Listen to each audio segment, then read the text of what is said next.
Listen, baby, ain't no mountain high, ain't no valley low, ain't no river wide enough, baby.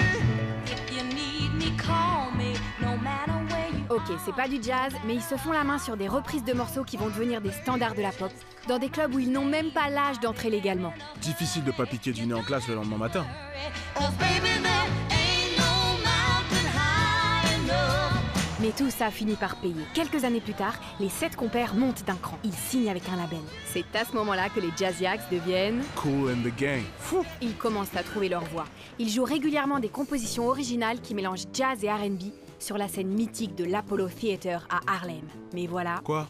il reste encore trop jazzy pour passer en radio. Pourtant leurs 2 premiers albums sont géniaux. Mais le 3e fait un flop. Leur producteur leur met la pression. On est là pour faire du business, il faut que vous fassiez un tube. Quoi? Qu'on fasse une reprise? À leur début, ils jouaient déjà les morceaux des autres. Pour eux, ce sera un énorme retour en arrière. C'est exactement comme ça que Kool and the Gang voit les choses. Si on fait encore une seule reprise, on est mort. Impossible de faire machine arrière. Ils ont besoin d'évoluer, d'aller de l'avant. Allez, au boulot, vous êtes tous prêts?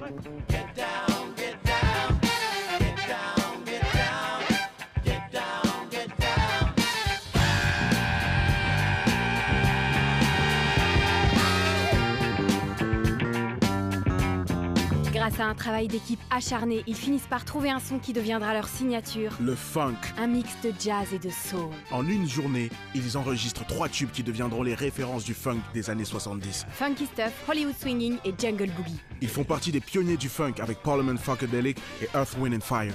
Et comme le disait l'immense James Brown, il y a 2 groupes de funk au monde, moi et Kool and the Gang. Le funk ouvre la voie à la dance music moderne et influencera le disco, la musique électro et le hip-hop. Sans Kool and the Gang, il n'y aurait pas eu Prince, ni Janelle Monáe. Ni Bruno Mars, ni Mark Ronson, le funk est immortel.